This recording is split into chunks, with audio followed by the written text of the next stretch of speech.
안녕하세요. 사연의 처음을 어떻게 시작해야 할지 약간 부끄러운 마음이 듭니다. 저는 경기도 하남시에서 라이브 카페를 운영하고 있는 50대 여자입니다. 젊었을 때부터 학생의 낭만이라는 통기타를 좋아해서 아주 일찌감치 라이브 카페에서 노래를 부르는 아르바이트를 하고 있었습니다. 제 목소리가 아주 꾀꼬리 같다면서 저의 노래를 들으러 오는 손님들이 꽤 많았습니다. 제 자랑같이 들리시겠지만 음반을 내자고 하시는 제작자들도 가끔 와서 제 노래를 즐기다가 가셨죠. 저도 가수가 꿈이긴 했지만 그 당시에 계약금을 가지고 사기를 치는 사람들도 많았고 워낙 한 곡만 내고 빚만 떠안고 사라지는 가수들이 많았던지라 감히 제가 가수가 되려고 죽기 살기로 아등바등 살거나 그러진 않았습니다. 아르바이트를 하는 내내 저에게 홀딱 반해 쫓아다니는 남자들도 여럿 있었습니다. 하지만 사장님 내외분께서 저를 참 예뻐해 주셨던 터라 그런 사람들은 다 쫓아내버렸죠. 그럼에도 불구하고 딱 한 사람, 저를 멀리서 계속 지켜만 보고 신청곡을 통해 마음을 넌지시 전하는 남자.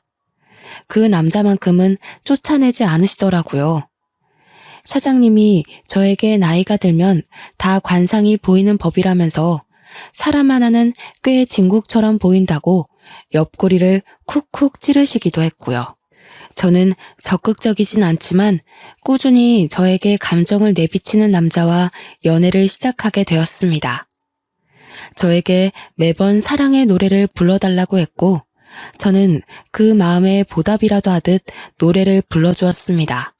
그렇게 라이브 카페에서 쪽지를 주고받다 서로 눈이 맞아서 연애를 하게 되고 결국엔 결혼까지 꼴이나게 되었습니다. 남편은 노래를 부르는 제 모습이 너무나도 사랑스럽다면서 결혼 이후에도 저에게 라이브 카페 일을 그만두지 말라고 했습니다. 물론 시댁에서는 무척이나 싫어하셨죠.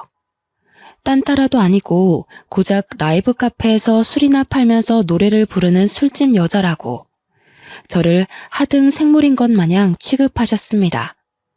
이러려고 남편을 대학 보낸 게 아니라고 하면서 상견례 자리에서는 통곡을 하셨습니다. 저희 부모님께서는 이 결혼 절대 반대할 거라고 하셨지만 남편의 적극적인 모습에 결국 두 손 두 발 다 드셨습니다. 남편에게 네 팔자 네가 꼰 거라고 욕하셨지만 저는 든든한 남편만 있으면 다 괜찮다고 생각했어요. 저와 남편의 신혼생활은 그렇게 낭만적이지만은 않았습니다. 시댁에서는 늘 저를 무시하셨고 대기업에 다니는 시동생과 비교를 하셨어요. 남편은 중소기업에서 하청 담당 업무를 보고 있었는데 월급이 시동생과 꽤 많이 차이가 났거든요. 하지만 남편은 본인 회사에 대한 자부심이 있었고 저는 그걸 존중해 줬어요.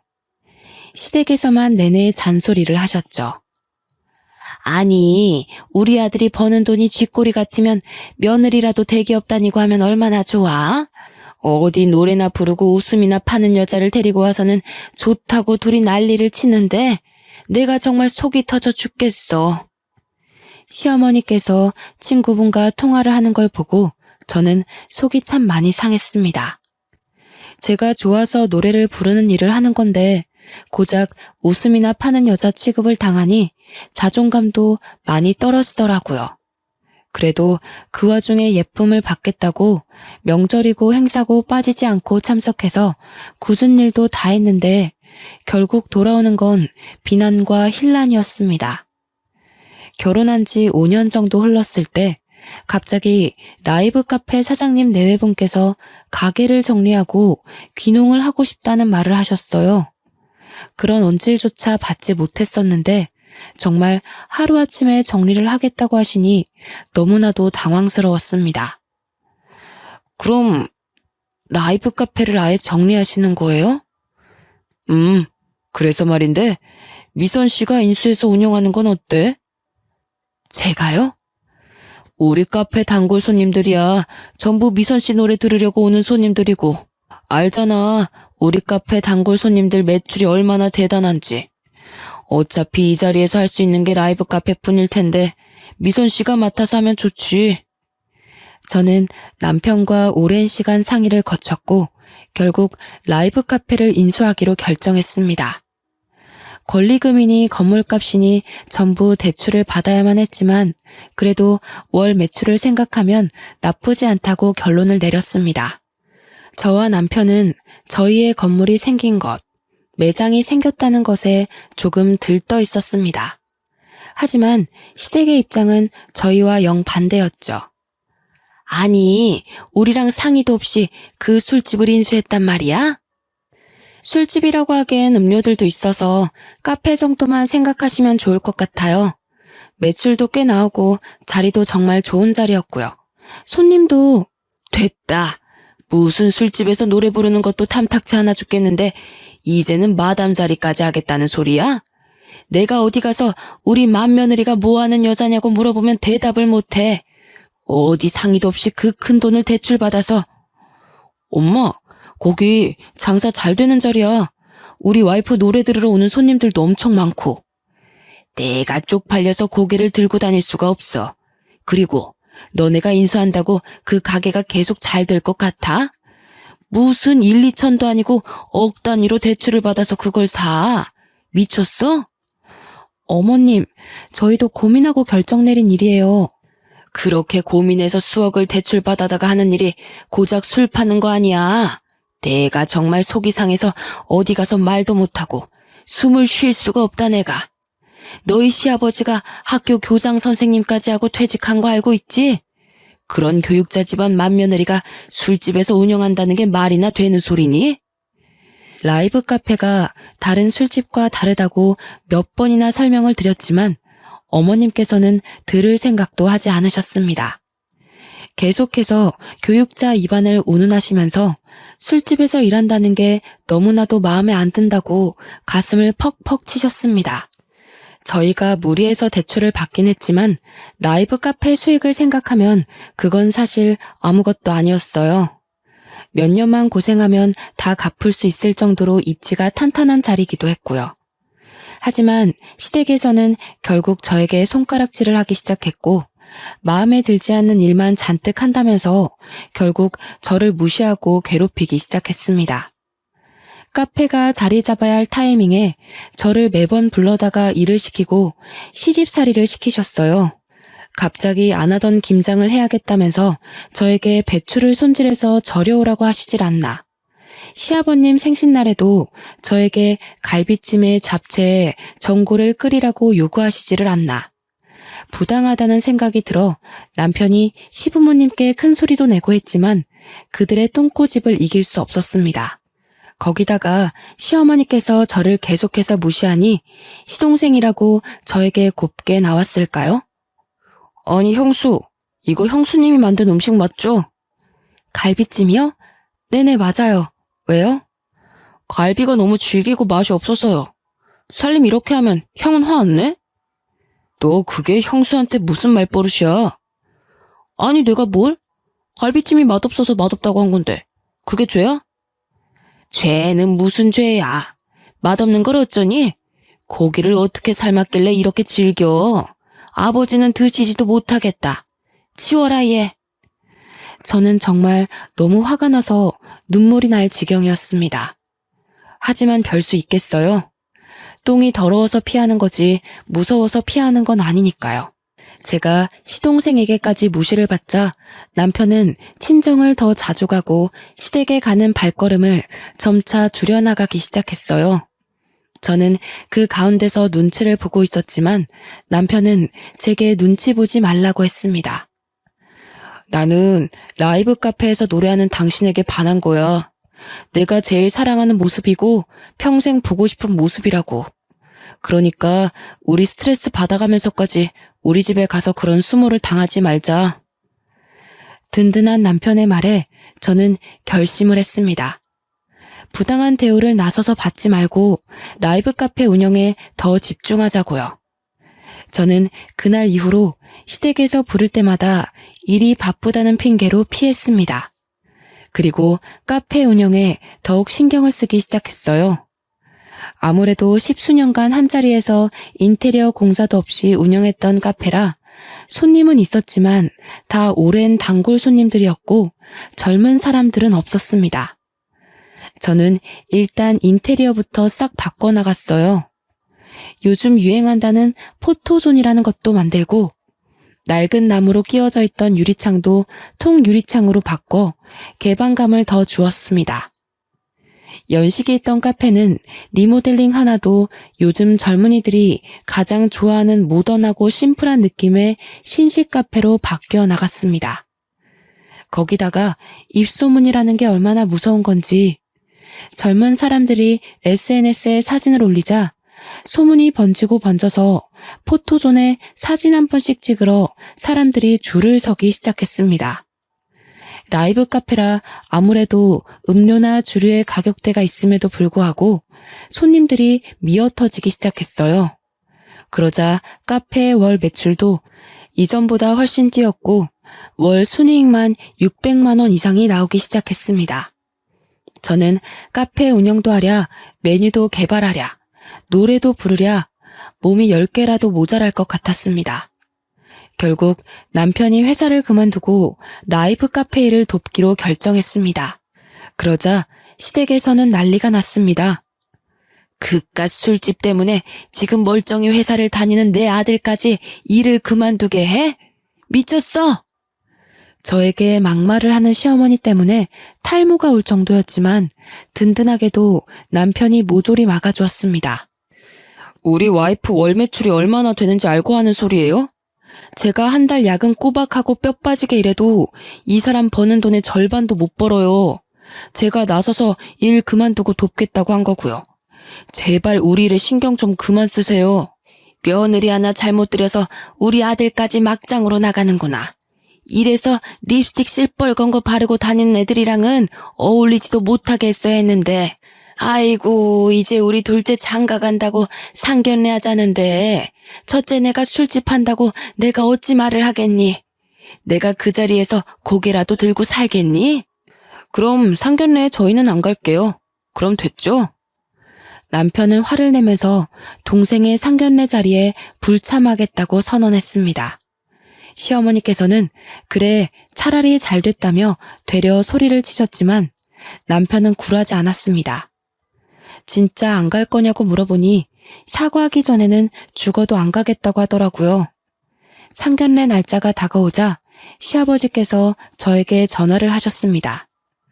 아무리 그래도 형이 상견례에 안 온다고 하면 가족 간에 불화가 있어 보이지 않겠냐? 너희가 고집 그만 꺾고 얌전히 참석하고 입 조심하다 가거라. 아무리 싫다고 해도 남편의 가족이다 보니 저는 눈치가 좀 보이더라고요. 결국 남편을 설득해서 상견례 자리에 참석하게 되었습니다. 상견례 자리에서 시어머니는 얼굴에 웃음꽃이 아주 활짝 피셨더라고요. 알고 보니 동서될 사람이 유명 대기업에 다니고 있었습니다. 시동생이랑 사내 커플이라고 하더니 그렇게 소원하던 대기업 며느리를 드디어 보시게 된 거예요. 저희는 아무 말도 안 하고 자리만 지키고 있었는데도 불구하고 예비동서가 저를 보는 눈빛이 영 이상하더라고요. 상견례 자리에서 어떻게 밥을 먹었는지 잘 기억도 나지 않는 채로 돌아왔고 다음날 가게를 오픈하러 나갔는데 가게 앞에서 예비동서와 시어머니께서 기다리고 있더라고요. 저는 깜짝 놀라서 가게 문을 열고 안으로 두 분을 모셨습니다. 아니, 누가 술 장사하는 거 아니랄까봐 가게 문을 이렇게 늦게 여니? 평일에는 오전 11시나 되어야 가게 문을 열었거든요. 아무래도 오전에는 커피를 주문하는 사람들이 대부분이고 커피값이 다른 카페에 비하면 많이 비싼 편이라 그마저도 오전엔 손님이 없었어요. 오후 4시 이후부터 장사가 잘 되는 편이었습니다. 하지만 이런 사정을 모르는 시어머니와 예비동서는 저희 가게를 깎아내리기에 바빴습니다. 이렇게 장사가 안 돼서야 원. 인테리어도 허여멀건해가지고 이게 뭐냐? 이래서 우리 아들 대출 빚이나 다 갚을런지 내가 답답해서 원. 그러게요, 어머님. 이래서 평범하게 회사 다니는 게 제일 좋은 거라니까요. 맞다, 맞아. 그것도 대기업 다니는 게 최고지. 내가 그래서 우리 둘째네는 걱정이 없어요. 근데 어머님 말씀대로 인테리어가 좀 촌티나네요. 요즘은 이런 부그럽 스타일로 잘 안 하는데. 우리 둘째 며느리가 조금 일찍 왔으면 그런 것도 다 조언해주고 좋았을 텐데. 저 가방끈 짧은 애가 뭘 알겠어. 저는 너무나도 화가 났지만 꾹 참아야 했습니다. 예비 동서와 시어머니의 짝짝꿍이 얼마나 잘 맞던지 저는 완전 꽂아놓은 보리자루 취급이었습니다. 아무리 인테리어 유행이 바뀐다고 해도 여전히 포토존에서 사진을 찍기 위해 방문하는 손님들도 많았고 젊은 층 사람들도 단골이 늘어서 장사는 나름 대박이었거든요. 제가 얼마나 버는지는 전혀 모르는 시댁 식구들에게 솔직히 설명해주고 싶지도 않았고요. 그렇게 제 속을 뒤집고 사라진 뒤 저는 예비 동서에게도 마음을 닫기로 굳게 결심했습니다. 그렇게 시동생과 동서가 결혼을 하고 얼마 지나지 않아 가족 모임에서 또 저희를 비교해가며 무시해대는 시어머니 때문에 남편은 머리 꼭대기까지 화가 나버렸습니다. 예, 첫째야, 와서 설거지해라. 어머님, 저 지금 과일 깎고 있는데요. 동서가 가서 좀 도와줄래? 제가요? 예, 내가 너 보고 하랬지 둘째 보고 하라 그랬니? 어디 대기업 다니는 며느리 손에 물을 묻혀. 너 평소에도 설거지에 음식에 카페에서 맨날 하는 일인데 시댁 와서 하는 게 싫다 이거야? 그 소리를 들은 남편이 열받아서 시댁을 뒤집어 엎어버렸죠. 대기업. 무슨 대기업이 감투라도 됩니까? 끽 해봐야 월급쟁이면서 우리 와이프 손에는 물 묻혀도 되고요. 저 앞으로는 여기 안 오겠습니다. 대기업 다니는 동생네 부부나 챙기세요. 남편은 제 손을 잡고 시댁을 빠져나왔어요. 그 이후부터는 남편이 명절이든 행사든 시댁에 절대 가지 말자고 하더라고요. 그리고 그 약속을 지켜주었습니다.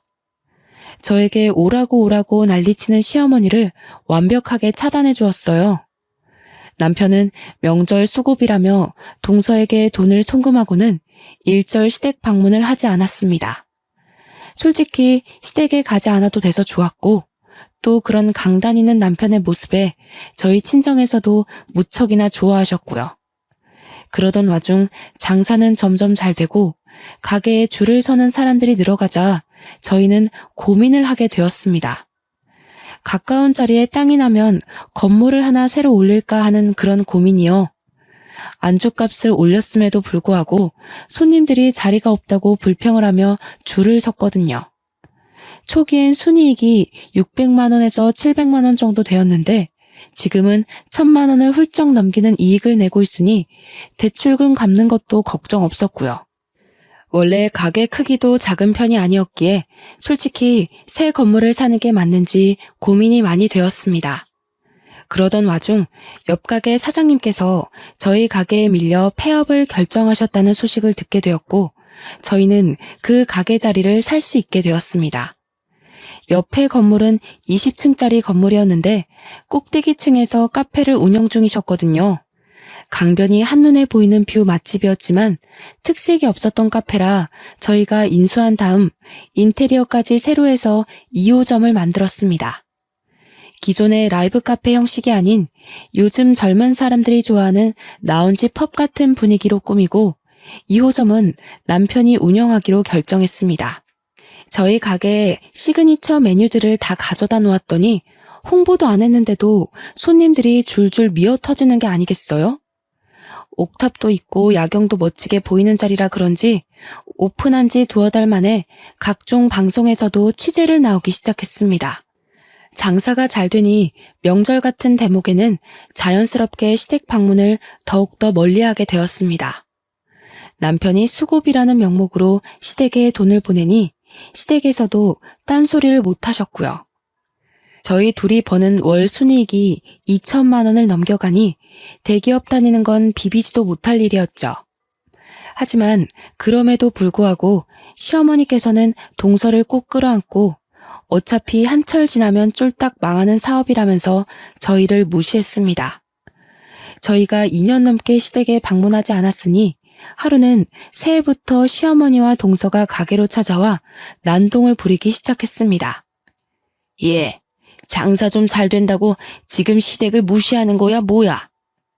갑자기 찾아온 바람에 저도 너무 당황스러워서 어찌할 바를 모르고 가만히 서 있었습니다. 손님들도 꽉 차 있는데 한가운데서 소리를 질러대니 손님들도 웅성웅성 거리기 시작했고요. 구석진 곳으로 모셔서 조용히 이야기하고 보내려고 했더니 둘은 더 당당하게 큰 소리를 치시더라고요. 이보시오. 여기가 우리 맏며느리가 하는 가게인데 돈 좀 만진답시고 시댁을 완전히 깡그리 무시하는 게 아니겠어? 잘된 게 다 우리 조상님 덕인지도 모르고 제사도 안 지내고 돈이나 턱턱 보내면 다인 줄 알아? 저는 솔직히 제 노력으로 잘된 것인데 조상님을 운운하니 열이 받더라고요. 옆 가게에 있는 남편에게 호출을 하고 저도 당당하게 시어머니와 동서에게 맞불을 놓았습니다. 잘된 게 왜 다 조상님 덕이죠? 거기다가 제 조상님도 아닌걸요. 이 카페가 잘 되는 건 다 저와 남편이 노력해서 일궈낸 것들입니다. 따박따박 말대꾸하는 버릇은 어디서 배워온 버릇이야? 너네 친정에서 그리 가르치디? 너네 조상님이 그러라 시키디? 술집 장사하는 년이 배워먹은 거 없이 거기다가 너네 장사도 잘 된다면서 고장 명절에 100만 원 붙이는 게 다야? 직원들도 술렁술렁거리기 시작했어요. 저와 오래 일했던 직원들이고 제가 얼마나 노력했는지도 잘 아는 사람들이었거든요. 시어머니의 말도 안 되는 주장에 직원들이 화가 나는지 시어머니를 말리기 시작하더라고요. 여기서 이런 식으로 행동하시면 저희 영업에 방해가 되니까 다른 자리를 옮기시는 게 좋겠어요. 뭐야? 너 누군데 나한테 그런 소리래? 내가 이 집 주인네 시어머니라고. 주위에서 말리는데도 점점 발악하는 소리가 커졌습니다. 무슨 분노 조절 장애가 있는 사람도 아니면서 마치 그런 병이라도 있는 사람인 것 마냥 소리를 고래골래 질러댔어요. 말도 안 되는 트집을 잡아가면서 말이에요. 말리는 사람들을 뿌리치고 저한테 달려와서는 막 삿대질을 하는데 정말 당황스럽더라고요. 저희 직원들 말 못 들으셨어요? 여기서 이러시면 영업 방해예요. 영업 방해? 이게 미쳤나? 어디 시어머니 무서운 줄도 모르고 그딴 소리를 짓거려. 오늘 너 죽고 나 죽자. 도대체 왜 이러시는 건데요? 돈 좀 번다고 유세했더니 한 달에 버는 돈이 몇 천이라고 방송에 나와서 떠들더니 우리를 무시하고도 네가 잘 될 줄 알아? 제가 언제 무시했다고 그러세요? 술 파는 사람이라고 무시한 건 어머님이시잖아요. 내가 뭐 틀린 말 했니? 술 파는 거 맞잖아. 장사가 잘 되면 돈이라도 턱턱 내놓던지. 다른 며느리들은 시어머니 용돈하라고 매달 100만 원, 200만 원 준다는데 넌 뭐야 도대체? 잘난 대기업 다니는 며느리 두고 왜 저한테 그러세요? 어머 형님, 제가 버는 게 되면 얼마나 된다고 그러세요? 잘 될수록 나누면서 살아야 한다고 하던데 형님 너무 욕심 많은 거 아니에요? 그럼 동서도 장사해. 어디 대기업 다니는 애 보고 이딴 술 장사나 하라는 거야? 말 같지도 않은 소리로 저에게 쏘아대는데 주위를 둘러보니 카페에 왔던 손님들이 전부 핸드폰으로 사진 찍고 동영상 촬영을 하고 있더라고요. 결국 남편이 경찰과 함께 등장했고 시어머니는 경찰까지 불렀다면서 난리가 났습니다. 영업방에 운운하더니 지 시어머니 무서운 줄 모르고 경찰을 불러? 나가세요. 왜 여기 와서 이러세요 어머니? 너도 그러는 거 아니다. 키워준 은혜도 모르고 너무 배은망덕한 것 아니냐? 이게 다 전현한테 물들어서 그런 거야. 분에 못 이겨 시어머니께서는 제 머리채를 잡고 흔들기 시작하셨습니다. 경찰이 놀라서 시어머니를 제게서 떼어놓으려고 했고 저는 머리채가 잡힌 채로 이리저리 끌려다녔습니다. 옆에서 제잘제잘 거리면서 시어머니 편을 들고 얄밉게 굴던 동서는 경찰이 등장하자 꿀먹은 벙어리가 되어 입을 꾹 다물었고요. 시어머니는 결국 영업방해 및 상해죄로 경찰과 함께 경찰서로 가게 되었습니다. 다시금 카페가 잠잠해지자 시키지도 않았는데 직원들이 서비스라며 각 테이블에 음료를 나르기 시작했어요. 그러자 손님들께서도 해프닝이라고 여기시더라고요. 저에게 다가와서 동영상 다 찍어두었다면서 증거가 필요하시면 보내드리겠다고 했어요. 남편은 그런 손님들에게 증거 영상을 다 받아다 두었습니다. 남편과 함께 경찰서로 가니 동서와 시어머니께서 조서를 쓰고 있더라고요. 제가 도착하자 저를 있는 힘껏 째려보시는데 정말 무슨 소리를 해야 할지 모르겠더라고요. 경찰이 저에게 조서를 써야 한다고 해서 옆자리에 앉았더니 저를 향해 비난을 퍼붓기 시작했습니다. 영업방해는 무슨 얼어 죽을 영업방해야? 내가 시어머니가 되어서 그 정도 말도 못해? 그리고 경찰관님, 쟤네들이 한 달에 버는 돈이 얼만지 아시오? 돈을 벌면 어른한테 갖다 바쳐야지. 지들끼리 잘 먹고 잘 사는데 이건 노인학대 아니야? 자꾸 이러시면 가게에 찾아와서 난동 부린 거 전부 소송하겠습니다. 뭐가 어쩌고 어째? 아주버님, 서운하게 뭘 그렇게까지 말씀을 하세요. 그저 가족끼리 서로 돕고 살면 좋은 거죠. 가족끼리 신고하고 얼굴 붉혀서 뭐 하겠어요? 안 그래요, 형님? 아이고, 며느리 하나 잘못 들였다가 결국 이 사달이 나네. 내가 다 늙어서 이런 수모를 당하면서 살아야 하나. 시어머니의 저런 행동에 남편은 또 얼마나 속이 상할까 싶더라고요. 저는 결국 법적 조치를 원하지 않는다고 말을 했어요. 남편은 이참에 본때를 보여줘야 하는 거 아니냐고 했지만 동서 말대로 가족끼리 얼굴 붉혀서 뭐 하겠나 싶었고요.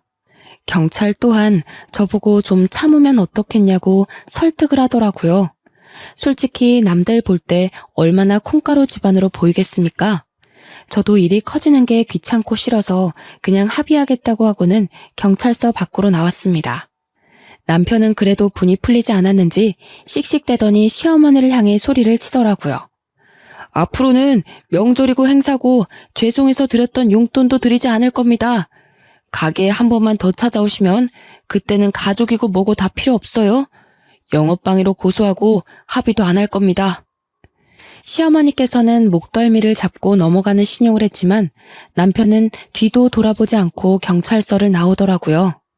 그러면서 제 손을 꼭 잡고는 참고 넘어가줘서 고맙다고 했어요. 남편의 속이 얼마나 시커멓게 탔을지. 아무리 그래도 낳아주고 길러준 친엄마인데 저런 식의 마무리는 원치 않았을 것 같더라고요. 아무리 몸이 힘들다고 하지만 회사 다닐 때보다 가게를 운영하는 지금이 훨씬 더 행복해. 계속 회사에 있었으면 지금처럼 우리가 살 수 있었을까? 나는 당신과 함께 있는 게 훨씬 더 소중하고 행복하니까 더 이상 우리 집에 미련 갖지 않을 거야. 남편은 진심으로 제 생각을 해주었고 저도 남편의 말을 따르기로 했습니다. 아무리 낳아주고 길러준 정이 있다고 해도 자꾸 저렇게 비교만 해대니 좋은 마음으로 대할 수가 없겠더라고요. 그렇게 저희는 시댁과의 인연을 완전히 끊어냈습니다. 고소를 운운했더니 시댁에서도 더 이상 가게에 찾아오거나 하는 일은 없었습니다. 저희는 안정이 되었고 친정 부모님께서도 가게 일을 도와주시게 되었어요. 제가 임신을 했기 때문입니다. 오랜 시간 아이가 생기지 않아 어느 정도 포기하고 있었는데 마음의 안정을 찾아서 그런 건지 자연적으로 임신이 되었습니다. 나이가 많았던 탓에 검사할 것도 많고 조심해야 해서 친정 부모님께서 저의 빈자리를 채워주셨습니다. 남편은 친정 부모님께 2배로 더 잘해드렸어요. 시댁의 몫까지 더 잘하겠다고 했습니다. 그렇게 3년의 시간이 지났고 저는 돌이 지난 아이를 키우면서 가게 일도 다시 복귀를 했고요. 아이는 친정 어머니께서 봐주시기로 해서 걱정이 없었습니다. 그러던 도중 남편이 무슨 고민이 있는지 며칠 동안 안색이 영 나쁘더라고요. 때가 되면 남편이 말을 해주겠지 싶어 기다렸는데 밥까지 잘못 삼키는 걸 보고 도무지 안 되겠다 싶어 물어보았습니다. 그러자 남편의 입에서 한숨과 함께 놀라운 말이 쏟아졌습니다. 어머니께서 쓰러지셨다고 하시네. 쓰러지셨다니? 그게 무슨 소리야? 나도 며칠 전에 들었어. 갑자기 쓰러지셨는데 뇌혈관이 막혔다네. 뇌성마비가 와서 몸에 반을 못 쓴다고 하셔. 어머, 그럼 병원에 계신 거야? 일단 시술은 끝나서 퇴원은 하셨는데 간병인을 두자고 해도 외부인은 싫다고 고집을 부려서. 동서가 병수발을 들고 있다는 거야? 회사는? 회사도 그만뒀다네, 오늘. 동생이 혼자 버는 것도 한계가 있고 부모님 연금도 많이 나오는 건 아니라서. 알고 보니 시어머니 성격이 한가닥 하시니까 동서를 엄청나게 구박하는 것 같더라고요. 동서는 그동안 시어머니한테 받은 게 있어서 싫다고도 못하고 옆에 붙어 있는데 수발 들어주느라 매일 죽을 상이라고 하더군요. 심지어는 시어머니 수발 때문에 동서가 회사까지 그만둔 건데 이제 볼 것도 하나 없는 년이라면서 어눌한 말투로 구박한다고 하더라고요. 저는 그 이야기들을 모두 듣고도 따로 연락을 하진 않았습니다. 그동안 제가 당했던 수모들인데 동서가 듣는다고 제가 뭐 위로라도 해줘야 하나요? 게다가 동서는 어머님 옆에 찰싹 붙어서 여우같이 저를 욕했던 인간인걸요. 며칠이 더 지나고도 제가 별말 없자 시아버지께서 제게 전화를 하셨습니다. 얘야, 아직도 꽁에 있는 게냐? 네가 그래도 맏며느리인데 좀 도와줘야 하지 않겠니? 제가 왜 도와드려야 하는데요? 못 배워먹은 거 티내지 말고. 지금 네 시어머니가 그렇게 힘들게 버티고 있는데. 지금 무슨 소리를 하시는 겁니까? 이제 와서 아쉬우세요? 저희 보고 술 장사한다고 무시할 땐 언제고 돈 필요하니까 저희 찾으시는 겁니까? 마음이 약해져서 고민했었는데 아직도 이러시다니. 잘 알겠습니다. 죽어도 안 도와드릴 겁니다. 다신 연락하지 마시라고요. 남편은 제 전화를 빼앗더니 다시는 전화하지 말라고 버럭 소리를 지르고는 전화를 끊어버렸습니다. 사실 저도 그렇게 모질게 대할 마음은 없었는데 아직 마음의 앙금이 남아있는지 소리가 곱게 안 나오더라고요. 며칠이 더 지나자 시댁에서 정말 발등에 불이라도 떨어졌는지 이제는 동서가 저에게 전화를 했더라고요. 아이를 낳고 단 한 번도 방문한 적 없는 시댁이라 솔직히 시어머니께서 쓰러지셨다는 이야기를 들었을 때 아이를 데리고 한번 방문을 해야 하나 싶긴 했거든요. 동서는 제가 전화를 받자마자 울음을 터뜨렸습니다. 형님, 정말 죄송해요. 그동안 얼마나 괴로우셨을지 이제야 이해가 가네요. 동서 울어? 왜 그래? 오늘도 어머님이 저에게 역정을 내셨어요. 수발 드느라 회사도 그만뒀는데 이제 볼 거 하나도 없다면서 제대로 씻기지도 못한다, 살림도 못한다. 구박을 엄청 하세요. 멀쩡하실 때도 나한테 그러시더니 아직도 그러시는구나. 정말 미쳐버릴 것 같아요. 몸이 불편하시니까 화장실도 혼자 못 가시고 시아버지와 남편은 나 몰라라 하시고요. 간병인은 죽어도 싫으시대? 2주 동안 간병인을 3명이나 갈아치우셨어요. 간병인 아주머니들도 도저히 시어머니 같은 분은 케어 못 해주겠다고 말하고. 제가 찾아가도 될까요? 제가 찾아와도 좋다고 허락을 하자 동서가 한달음에 저희 라이브 카페로 찾아왔습니다. 고생을 한 티가 팍팍 날 정도로 얼굴이 어두워지고 살도 빠져 있더라고요. 그러더니 저를 보고 무릎을 꿇고 눈물을 흘리기 시작했습니다. 그 며칠 같이 살았는데 도무지 전 못 버티겠어요. 이런 수모를 어떻게 10년이 넘도록 참으면서 지내셨어요? 정말 대단하다는 말밖에 안 나옵니다. 제가 그동안 너무 버릇없이 굴었죠. 정말 죄송해요. 빈말이 아니라 진짜 진심으로 사과할게요. 시아버지께서도 도저히 같이 못 살겠다고 하셔요. 시어머니께서 어느 정도로 트집을 잡으시냐면 이불 빨래를 했는데 세탁 세제 냄새가 마음에 안 드신다고 가위로 이불에 구멍을 내셨어요. 솜털은 다 빠져서 날아다니고 시아버지가 호통을 치시면 갑자기 소리를 막 지르시면서 자기가 반 병신 됐다고 무시하냐고 하시고요. 저보고 볼 거라곤 대기업 명함밖에 없는데 이제 어쩌냐고 트집을 잡고. 같이 이야기를 듣던 남편이 한숨을 푹푹 내쉬는데 그때마다 미련이 뚝뚝 떨어지는 것 같더라고요. 하지만 남편은 제게 효도를 강요한 적이 단 한 번도 없었습니다. 거기다가 시댁에 방문하자고 말을 꺼낸 적도 없었고요. 여기서 칼을 쥔 건 저라고 생각했습니다. 그래서 결국 제가 먼저 입을 열었어요. 동서, 내가 도와줄게. 여보!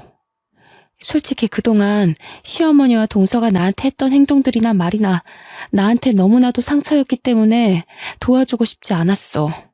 그래도 내 남편이 나에게 얼마나 지극정성으로 잘했었는지 알고 있기 때문에 내 남편의 엄마라서 도와줘야겠다고 하는 거야. 결코 동서를 용서하거나 동서를 좋아해서 하는 일은 아니야. 감사합니다. 감사해요, 형님. 남편도 제 손을 꼭 잡아주었습니다.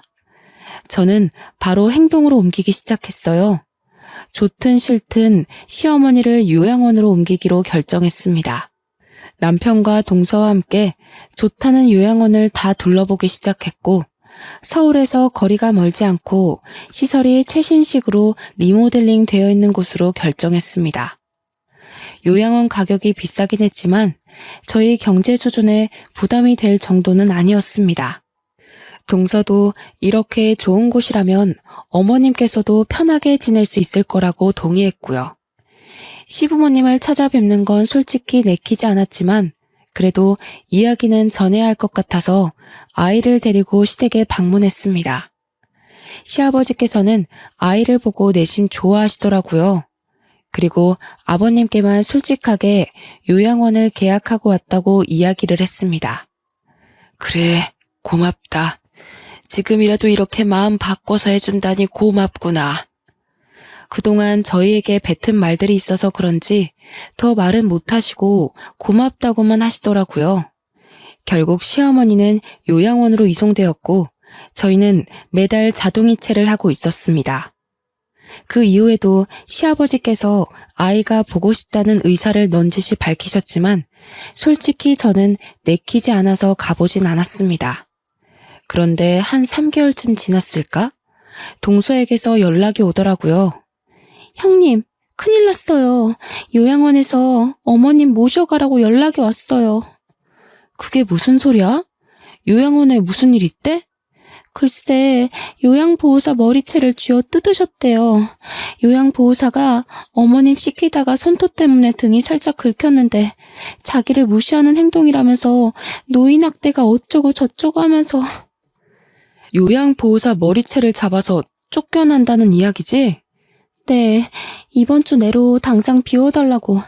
지금 요양보호사들 전부 어머님 방에 들어가기 싫다고 하신대요. 관리가 안 되어도 너무 안 된다고 당장 모셔가라고. 어떡하죠? 남편과 저는 하는 수 없이 동선회로 가서 대책을 강구했습니다. 결국 두 번째 후보로 두었던 다른 요양원에 급하게 연락을 했고 마침 자리가 있다고 하여 그쪽으로 옮기게 되었습니다. 하지만 한 달이 좀 지났을까? 두 번째 요양원에서도 같은 이유로 어머님의 퇴소를 요청해왔습니다. 김말자 할머님, 몸도 불편하시고 정신도 힘드신 거 다 알죠. 하지만 너무 갑질이 심하세요. 보호사들한테도 2년 전년 하는 것도 모자라서 내는 돈이 얼만데 밥을 이따위로 주냐고. 우리 영양사 선생님 얼굴에 국그릇을 집어던져서 지금 선생님들이 환자분 고소할 거라고 난리 났다고요. 저희는 결국 세 번째로 요양원으로 옮기기로 했습니다. 이번에는 제가 직접 시어머니를 찾아갔습니다. 가족들끼리 말은 맞춰놓았지만 세 번째로 옮길 시설은 정말 노후되고 평도 좋지 않은 요양원으로 일부러 골랐습니다. 내 이럴 줄 알았어. 지금 이따 이 요양원으로 나를 버리고 가려고? 그러길래 좋은 곳으로 보내드렸을 때 참고 지내지 그러셨어요. 해도 해도 너무한 것 아니냐? 너희들 모두 한마음 한뜻으로 나를 버리려고 그러는 거지? 며느리들이 시어머니 수발 드는 게 그리도 싫은 게야? 시어머니께서는 가족이 아닌 다른 사람들이 돌보는 것 자체를 버렸다고 표현하셨습니다. 이왕이면 좋은 곳에서 자격증 있는 사람들이 전문적으로 돌봐드리는 게 어머님 케어에 큰 도움이 될 거라고 생각했는데 오히려 어머님은 수발은 가족이 직접 들어야 한다고 생각하셨던 거예요. 저는 정말 기가 막히고 코가 막힐 지경이었습니다. 고작 그런 이유로 동서를 괴롭히고 요양원에서 난동을 부렸다는 사실 때문에 말이죠. 3살밖에 안 된 저희 애기도 이런 생각은 하지 않을 것 같았습니다. 애도 아니고 고작 남의 손이 탄다는 이유로 버리니 뭐니 짜증이 나더라고요. 그러길래 어머님, 처음에 술집 여자라고 절 무시하더니 결국 이런 꼴이 되셨잖아요. 제가 대놓고 비아냥거리자 동서가 흠칫 놀라더라고요. 시어머니께서는 얼굴이 시뻘겋게 달아올라 저에게 삿대질을 하셨지만 몸이 불편하셔서 그런지 말은 제대로 못하시는 듯 했습니다. 제 돈으로 처음에 그런 비싼 요양원 넣어드린 거였어요. 그런데 거기도 싫다, 2번째도 싫다. 좋은 곳으로 보내드렸더니 전부 싫다 싫다 하셔서 결국 이렇게 후진 곳으로 올 수밖에 없었네요. 그쵸? 이런 못돼 먹은 년이. 정말 제가 못된 게 맞을까요, 어머님? 그 교장까지 하셨던 귀한 아버님께서 제발 돈 좀 대달라고 사정사정 하시더라고요. 그뿐인가요? 당신이 손에 물도 못 묻히게 했던 대기업 다니는 동서가 직접 무릎까지 꿇고 빌었어요, 저한테. 그런데 어머님께서는 당신 수발 드느라 회사까지 그만둔 동서에게 갑질을 하셨다면서요? 그게 어떻게 갑질이야? 며느리가 시어머니 수발 드는 게 어떡해? 어머님 수발만 들었겠어요? 인격 모독도 감수했는걸요. 우리 동서가 어머님 그 못된 성격 감당 안 된다면서 어찌나 울던지. 어머님, 제발 정신 좀 차리세요. 어머님 한 명 때문에 가족들이 얼마나 괴로워하는지 알고 있어요? 오죽하면 시동생은 연락도 없고 찾아오지도 않고. 그래서 이 땅 구린 곳에서 나보고 죽으라는 거야? 여기서까지 쫓겨나시면 그때 어머님 죽을 때까지 모르는 척 할 겁니다. 그쪽한테 베푸는 선의는 여기까지예요. 충고 하나 해드리자면 한 번 더 요양원에서 나가라는 전화 오면 그땐 가족들 모두한테서 버림받으실 거예요. 알고 계시라고요. 그날 이후로 동서도 저한테 아주 설설 기기 시작했고 시아버지도 제가 하자는 대로 하시더라고요. 더 이상 이 집안에서 저를 무시하는 사람은 없었습니다. 시어머니께서도 제 말에 충격을 먹었는지 낡은 요양원에서 3달째 아무 연락 없이 잘 지내고 있습니다. 요양보호사들도 갑자기 어머님이 말을 잘 따른다며 다들 좋아하고 있다고 하더라고요. 저는 최대한 문제없이 잘 해결한 것 같아 마음이 화병이 조금 가라앉으려고 하네요. 저희 아이도 쑥쑥 잘 커가고 남편도 저에게 잘해주니 요즘 참 행복합니다. 제 긴 사연 들어주셔서 너무나도 감사해요.